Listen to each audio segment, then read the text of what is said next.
passing. Yards, touchdowns, shut your mouth, broadcasting. First round draft pick, believe we got stats, kid. Quarterback stacking, 100-yard dashing. So tap in for the action. What teams got traction? Welcome to the Instant Report. I am Sarek. I'm always joined by my co-host. What up, Ron? What's going on? You know, we just had your team win, my team lost, and let's just start with the losing team because I know they played at the same time. So I'm just going to give you the quick 2 minutes breakdown of what happened. Basically, the offensive line sucks. Mac Jones sucks. And Bill that's just the way things are. The defense was below average. I mean, they made Derek Carr look like an old pro. And Alvin Kamara, 136 yards total. He only had 80, but it felt like he was breaking tackles. He averaged about 3.6, but it felt like he was averaging twice as much as that. He wouldn't go down the first tackle, first hit. I mean, it's going to be like this for the rest of the year. I tweeted out that they haven't been shut out since 1993, 30 years in the making. And I look back at that year, 1993, and it was Bill Parcells' first year. He went 5-11 that year, but he just took over another coach that had gone 2-14, 2-15. I don't know. I mean, he was basically clearing out the old guys and putting his new guys. So I'm not going to blame him on that. You can't say that about Bill Belichick's team because he basically is his players. It's not another regime. So, I mean, it is what it is. I don't know what else. I feel like this is going to become a repetitive conversation during the year where we just say, hey, this team, and granted, the Saints have a decent defense, but they made the Saints look like world beaters. Like you're talking about Eagles, San Francisco, like they made the Saints go up there. So, I mean, like I told you, you cannot defend Mac Jones anymore. Not after today. Not after today. I didn't get to watch any of this game, but I was following along like the box score and stuff, and I saw Matt was having a crappy game. And I was just waiting and trying to find out when he was actually going to get pulled because at some point you rolled, it's zappy time, but they hadn't yet put him in. I thought it was a little bit too early at that point anyways to put it in, just looking at the score at that point. But wait, when I sent that, it was at halftime and it was 21-0. And I don't know what the halftime stats, but I know that he had less than 100 yards passing by halftime. So it's like, come on. So is it, just to be clear, is it him? Completely him? Is it the play calling? Is it receivers not getting open? You mentioned the offensive line. I mean, it's a combination of both, basically. It's a combination of Mac Jones not being adequate, the offensive line not being adequate, the wide receivers not being adequate. Stevenson at least tried today. Still, 24 yards is not going to cut it. It's just, the offense itself is just a mess. And Bill O'Brien, he can come up with plays, but you have to execute them. And I feel like if you don't have the personnel to execute the plays, then what's the point? We basically paid all this money to get this guy, and he's like, hey, what you want me to make? Lemonade with these limes? I don't know what you want me to do. I know it's just, I don't know what else. This season, I picked them to go 9-8. I mean, they already have 4 losses, so go figure. They might have less wins than 9. So yeah, this team is definitely, it's just, I mean, people online are like, "Oh, Caleb Williams, this and that." Listen, this is not one player is not going to solve this, right? You can go out there and get Caleb Williams, but it's not going to solve the rest of the team, and you not having explosive players and all that. So, yeah, I don't know what else to say. I'm running out of words. It was awful, terrible, disastrous. It was just horrific to watch. I mean, I'll be honest with you. Before CBS cut to the Steelers-Ravens games, I had already cut to another game. Right. Yeah, because when it was 21-0 and they got the ball in the second half, and I was like, listen, if you can just score in this drive, just score it, and maybe they got it down to like maybe inside the 30, and then what happens next? They fumble it. So that's when I turned it off. I was like, okay, I watched enough. I didn't even see Billy Zappi come in because I was like, what is he gonna do? We basically waving the white flag with like we seen enough. Yeah. Right. So that was the Patriots day, basically. I don't know, Ron, how can you solve this season? Or maybe you can't solve it this season. What do you think? I don't know if you can solve this season. I think my team's in the same boat. We'll talk about the Steelers in a little bit, but they got to get back fundamentals, like every single individual unit, right? To block better, run better, pass better. Receivers got to get open quicker. They got to, figure out what to do offensively so that their defense isn't on the field 24/7. And what starts to happen when you throw two blowouts back to back like this, players start to tune your coaches out. They start to give up on the season basically. And you don't want that to happen. So Bill's got to figure that out. And I don't know when your bye week is, but it's not until week 13. Yeah. It would be good to have a bye week right about now to kind of regroup and try to figure it out. Unfortunately, you don't have that luxury. So, I don't know what to say. Someone texted me earlier, one of my buddies that texted me and asked, they said this might be it for Belichick. This might be it for him this year. I think despite what happened to the team this season, he's back again next year. And that's why I think it's going to be important for them to kind of turn things around a little bit, to give their players hope, to give the fans a little bit of hope. They shouldn't be shut out. No NFL team should ever be shut out. There's no excuse for that. And that we can blame the coaches all we want, but that's on the players, executing. So I think someone from the team has to take a leadership role. And it's probably not Mac Jones, even though he's the quarterback, but someone needs to grab this team, this offense by the reins and say that, what happened today is unacceptable from a player standpoint, and not just the coach saying it. No, and I feel like I saw Matthews later because he's basically the longest Patriot there. He won multiple Super Bowls, but he's kind of a good guy. He's not really going to stir up the pot. He's quote unquote, he's a church going, Bible thumping, and it's like you can only do so much positive.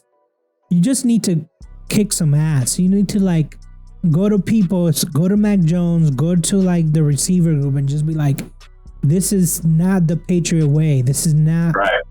And I feel like in the past those people were there, but not anymore. And right. I just feel like if you need a new regime, if you need new players, just turn it over. Just see what you got. I thought that. Yeah. I don't know how many snaps Keon White got, but I mean, I thought I would see a lot more of him. I thought I would see a lot more Pop Douglas, but then he got a concussion. So it's just, I want to see more. I even want to see Malik Cunningham, but apparently he's stuck in the practice squad. He's not even on the active roster. So it's just, I mean, it's just a sad state of affairs, basically. Yeah. It is. I already made peace that this is going to be it for the rest of the year. And, you know, maybe they'll win. Maybe they'll win 5 games. My expectations are so low right now.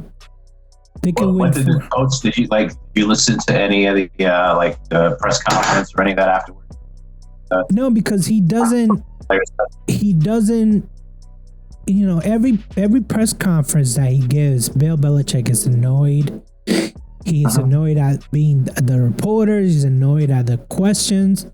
There's no insight. He won't give you any insight. It's not like, hey, what happened today? Well, we got a bucket.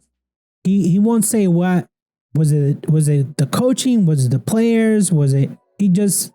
So it's basically mindless to watch the press conference because he doesn't give you any insight on anything. You basically have to guess. So yeah, I just moved on. I moved on. So it's a good thing. I was already watching the Steelers Ravens game before they made a switch. So let's talk about your team, because I started watching maybe like in the third quarter and on, and I thought this game was winnable. I know that you didn't agree with me at that point because the team looked horrible. So let's start from the beginning, before the halftime. What did you see? Same exact Steeler offense and defense, to be honest with you. That, you know, they came off a little bit shaky on defense. They settled down after a while. After I'd say about the first quarter and a half or so, the defense started to settle down. But offensively, you know, it was a few 3 and outs, and then even when we were able to get a couple first down, get what looked like decent drive going, something would happen. We take a sack or run backwards, basically, because, you know, the line was not blocking at all, the offensive line, and it was just leading to punts. You know, I don't know how many times we punted this game. I think it was at least 5 times, if I remember correctly, that we had to punt. But the Ravens, they were trying to lose this game. They should have been up, you know, at least 17-0, 17-3, whatever it was, at halftime. They dropped a wide open touchdown, you know, in the end zone. You know, Levi Wallace got busted coverage, and he just, you know, the receiver just dropped it.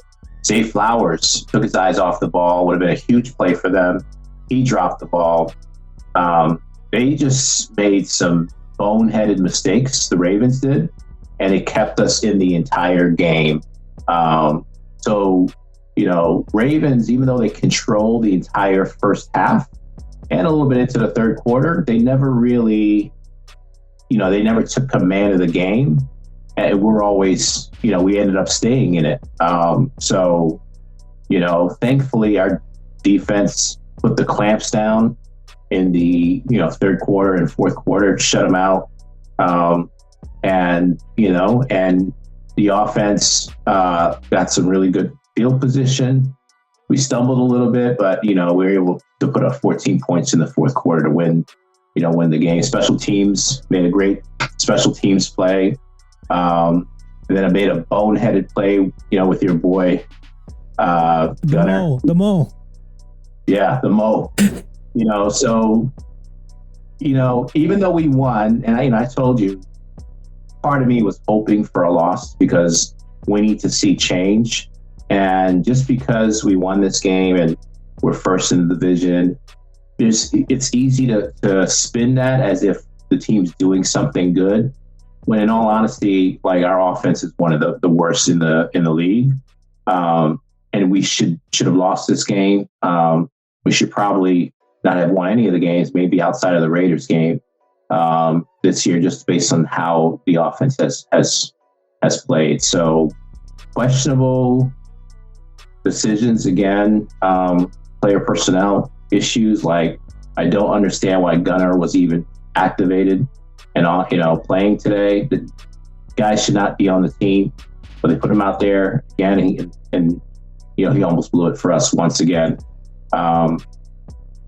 Wallace got burned. Peterson got benched at one point, Patrick Peterson. They put JPJ in, and the dude, makes an interception. And there's nothing that, that tells me that JPJ is not better than those two cornerbacks from day one. And he should have been starting day one. So I don't get why, JPJ hadn't been playing the entire season. I don't know why Gunner's still on the team while we keep putting him out there. I just don't get it. Some of the personnel moves by the team at all. But, we ended up winning. We got our bye week. I don't know what's going to happen with Matt Canada tomorrow. They'll probably end up keeping him. I don't see anything changing. But at least we have a week to figure something out offensively, because we're not going to win every game, or any game, hoping that the other team drops like 7 passes, which is what I think they dropped. So it's just not going to happen week in and week out where your defense is going to save you and the other team is just going to blow the game. So we got to figure something out offensively. Well, you guys were playing an MVP caliber quarterback, and he threw 38 times. There was a lot of incomplete passes. I mean, Zay Flowers, 11 targets, 5 receptions. Mark Andrews, 10 targets, 6 receptions. So it was a combination of both, right? Lamar was inaccurate, and you guys played good defense. He wasn't, though. He wasn't inaccurate. I thought he played well. Receivers just dropped the ball. You can't have I need to look up how many drop passes they had this game. You can't drop all those passes. It's just incredible how many wide open passes they dropped. And then. And I would say Nelson Aguilar. I don't know how many passes he dropped for us last year. Zay Flowers, did he drop any passes? Yeah, he dropped 1. He dropped 2, as a matter of fact. One, he was wide open. He took his eyes off the ball because he was so wide open. He wanted to make a play and make it into a bigger play. And he honestly probably would have came close to scoring had he not, dropped the pass. But, that's one of those you got to catch. And then, the other one, it was a deep shot. He just flat out dropped it, got hit by TJ and should have caught the ball. And then another play was a deep pass to Zay. And he, for whatever reason, he's been great this year, but he just misread it, while the ball was in the air, and he ended up tripping over his own feet. But that was a deep, wide open pass, and he just missed it. But again, teams aren't going to keep making those same, mistakes at all. So we got lucky. At the end of the day, that's what happened. Listen, I'm happy for the Steelers, because now you guys are undefeated in the division games, right? Mm-hmm. Cincinnati is kind of getting their groove back, but it'll be a while before they come. So I think that, I know you like the Ravens, but I think Cincinnati might be your competition if they get it together. I don't know if it's too late for them. It's too late for them.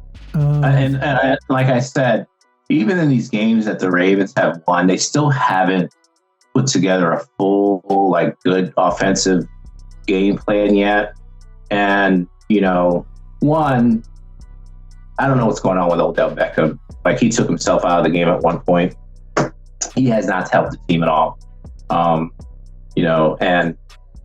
I don't know what they were expecting from him, but he's been useless out there. The other guys, some of had injuries. They're coming back and need to fight through it. But I think the Ravens will get better as the season goes on.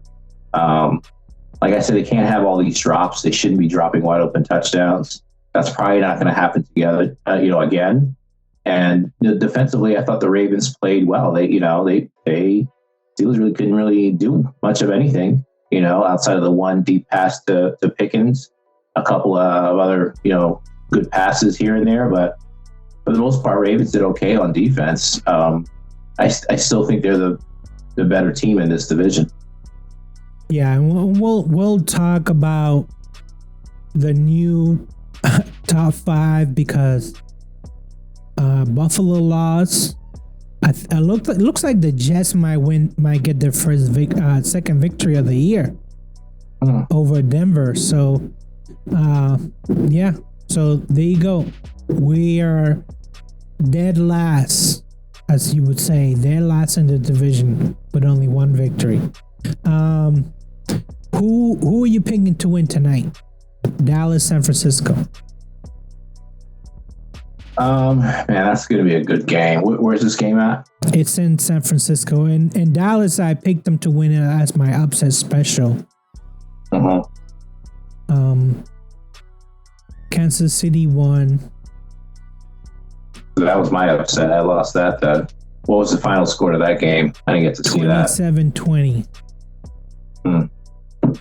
Can't wait to see some of the highlights of what happened. But that's a game Minnesota needed to win. I think, will they have one win also this season? Yep.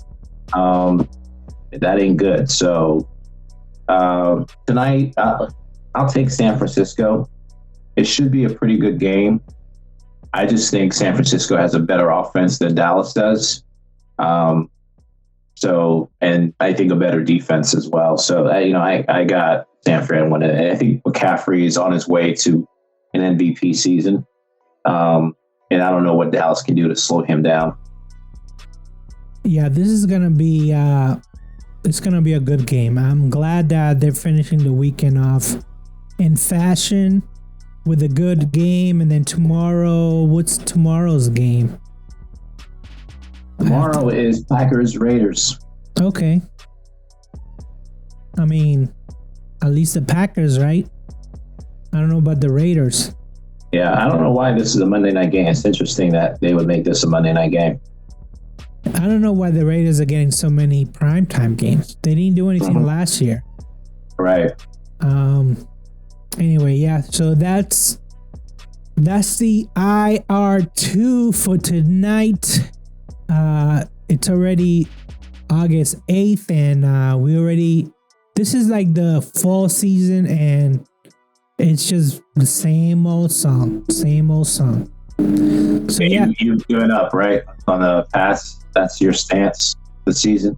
Well, no chance of making the playoffs. I was already giving up on them as far as the playoffs at the beginning of the season. But now I'm really just, hey, let's clean up shop.